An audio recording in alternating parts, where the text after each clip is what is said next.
Rhythms of Live Talks with Rido.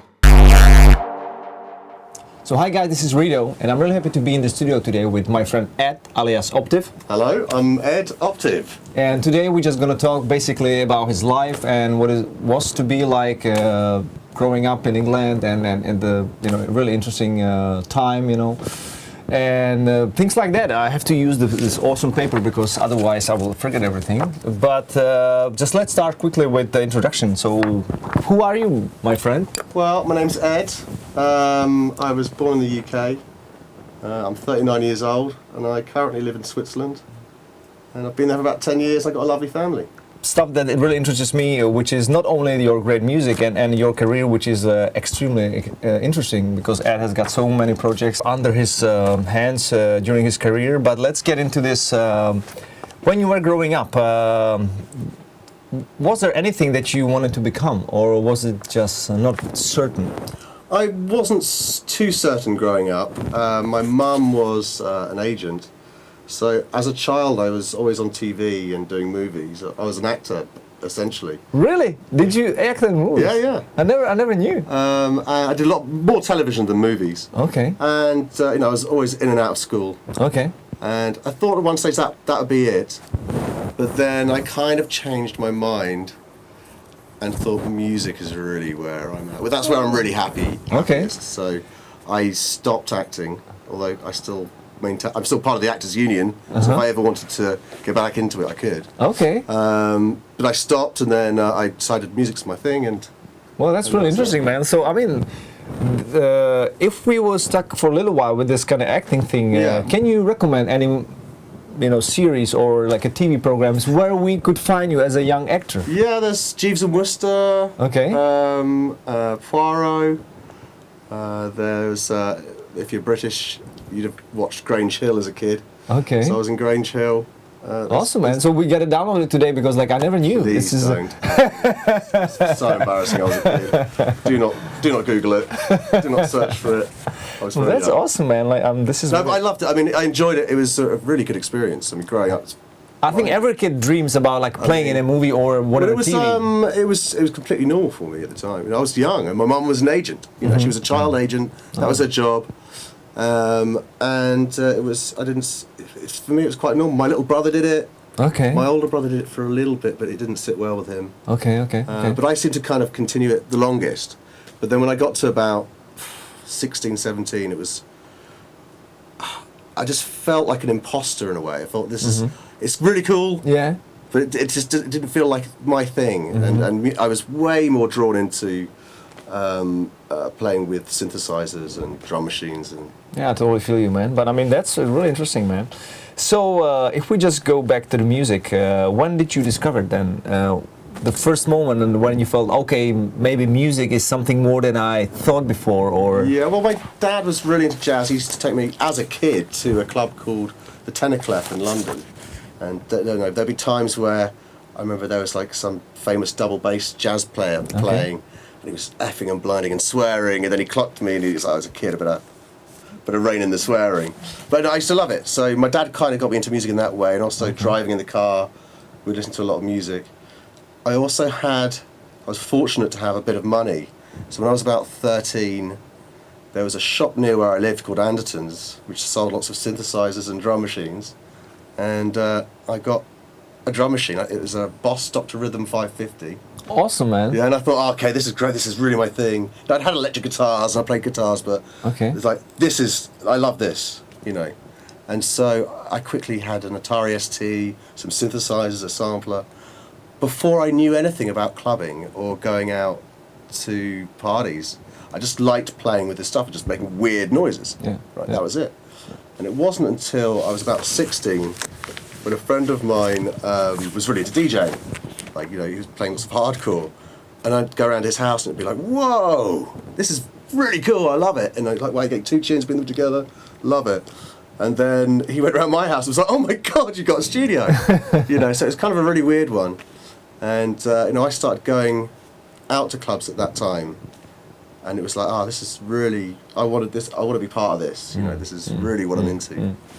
Yeah, it's And, that's really cool, man. I mean, for me it was different, but similar in the aspect that I as well was drawn into music making, you know, before I started DJing, you know. That it, I mean, I went to the clubs, I guess, a little bit, but it was mainly just because of the music, you know. Right. Not like that I just go somewhere clubbing, you know, but just to experience something that I just could not. Because in Czech was a little bit different after the revolution, obviously, you know, there was still like, there was the music, you know, but not everything was accessible. And of course, in England, it was a different story, you know, things were happening there, you know, and so before they traveled, you know, over here, you know, it took some time, you know. So, but it's really cool to hear that, I mean, you were able to build your little studio before. Yeah. It's incredible, man, wow. Because like, mine was just a PC with an 8-bit sound card, you know, that was capable of like a sampling some milliseconds or maybe 2 seconds a sample. Well, the samples back then weren't didn't have that much RAM. Yeah. And you could buy extra RAM. It cost a lot of money. Yeah. But I think, you know, sampling was an art form then. Yeah, yeah, definitely. I think that's totally different. Slightly lost. Yeah. Perhaps. Totally. I think the limitations of that is a good thing. Awesome. Yeah, with the looping and things like that, you know. And you have to choose your sounds because you've got a limited amount of time. Yeah. So you have to choose your sounds and use them. You know, you have to discard the stuff that just isn't working. You know. So you as well had like some little like a mixing board or something like yeah, a that. little desk. Awesome. Man. Perfect. Can't remember the desk. That was probably a Behringer or something. It wouldn't have been too grand at that stage. But no, I really got the equipment to play around with and make sounds. I mean, it's awesome. Wow, that's great. Probably sounded terrible. I've probably got a cassette of it somewhere. No, we gotta listen to it, man. Yeah, I've got to find it. Yeah, so we gotta watch the movie today and listen to that music. It's well embarrassing. I'm beginning to regret it. So, how about like, do you have some morning routines, like when you wake up, or? Well, I do have a morning routine now because I've got a kid. And, before I probably didn't. I kind of wonder to myself what I used to do before I had a kid. But, you know, I think I just sleep in until whenever and get up and write music. Yeah. But now I have a kid, you've got to be motivated, you've got to be organised. That's the point. And so I'm up at 7. I usually get my kid ready for daycare or whatever. And then my wife goes to work, and then I reckon I'm in the studio by about 8:30. Okay, perfect, man. 8:30 is good, man. You know, or if I'm not in the studio, then perhaps I'm doing some administration for the labels. Yeah. And that's pretty much it. My morning, a cup of coffee. I don't really too much breakfast. Okay. I need a coffee and. So you don't have like your go-to breakfast that like you just cannot wait to have in the morning or something? No, like not really. At the weekends, I kind of make more of a thing of it. Okay. You know. Okay. But I'm just happy to have a quick coffee and get going. To be honest. Okay. Nice one, man. Yeah, I'm a breakfast person, man. Somehow. You know. That's good. That's good. I like to treat myself, you know. If this is a kind of interesting one because like I kind of always try to ask people, you know, and it's interesting for me how they kind of deal with these situations. So if you happen to wake up on the wrong side of a bed, you know, I mean, do you have some way of going with that, or is? Well, if I'm feeling particularly low or unmotivated or just in a bad mood, I mean, where I live I'm quite lucky because I live in the countryside. And I can just go for a walk, get some fresh air, clear my head. That's awesome. You know, if it's summer, I go for a cycle, or just lie in the garden for a bit. It's sunny. Yeah. You know, just go outside. You know. So basically, nature. Nature, yeah. Yeah. That absolutely clears my head, and you can, you know, it gives you time to reflect and contemplate, and then you can go, okay, now I'm going to do this, and usually you feel better. Perfect, man. Yeah, that's definitely a great tip, man. I mean, of course, some of us are trapped in the cities, you know. Yeah. I mean, but as well, I have like a woods not far from my place, so I mean, but this is awesome, yeah. Going outside is just good for you. Yeah. You know, I think it's good for the soul. I think it's a great tip for every producer out there. You know, you should go outside more often because I'm definitely guilty in that, like being all the time closed somewhere, you know, in the dungeon, basically. Become a vampire. Yeah. You know. So So that's great. Yeah, nature definitely awesome way to just get the thoughts right, or it calms you. You know, it's like.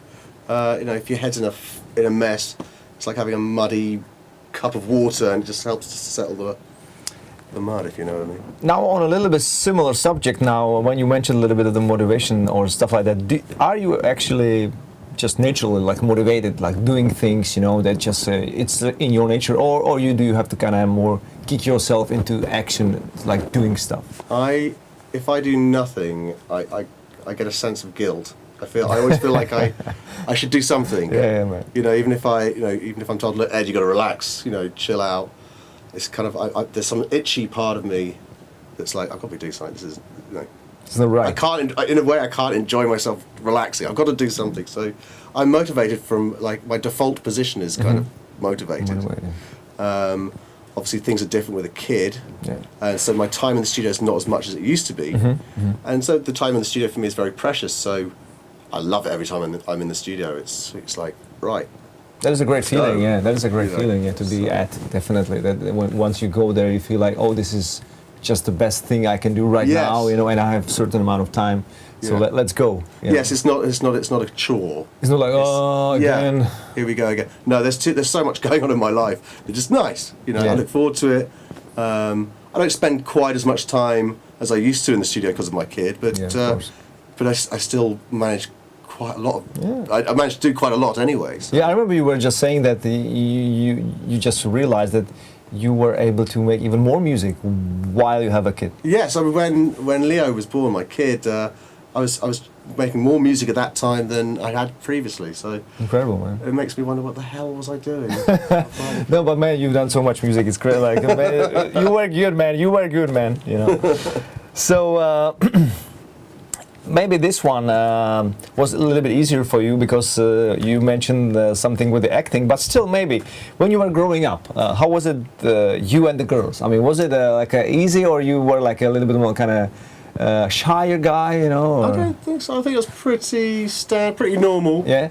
I think when I started DJing, it was a little bit easier. Yeah. To put it that way. Did you feel like that? Oh, totally, yeah. Okay. But I didn't have any particular. I wasn't shy of girls. I didn't have any particular problem with girls, and but as a young man being a DJ, I mean, I started writing music when I was 16, and it wasn't long after that I had my first release on vinyl, and I was, I was kind of in it quite quickly. But you know, when you go to the party, and then suddenly you know people blow smoke up your arse. Yeah, you know. of course. Yeah. But as a young red-blooded male, you kind of take advantage of that, perhaps. So I mean, it's normal. Yeah, I mean, it's nice. I mean, of course, it's great if there's like a natural interest, you know, like from girls, you know, that you don't have to try that hard. You know? Yeah. Of course, you know, it might change during the years, you know, but it's definitely a nice feeling. You know? Yeah, no, sure, and it certainly did change over the years. And I live in Switzerland because of drum and bass. Drum and bass got me my wife. I met her playing in Switzerland, so I owe a lot. I owe my whole family to the music, really, and that's basically it. Yeah, you know? yeah, man, this is awesome, man. And when you mentioned your first release on a vinyl, I mean, what was actually the first label where you released? Do you remember? Now, I think it was Aspect Records. Okay, It had been a pressurized tune. And it might have been. Was it like already the cause for concern kind of thing, or was it? Well, I was working at a record shop in Guildford called Dance to Records, and they had their own label. And They had a drum and bass label called Aspect Records. Okay.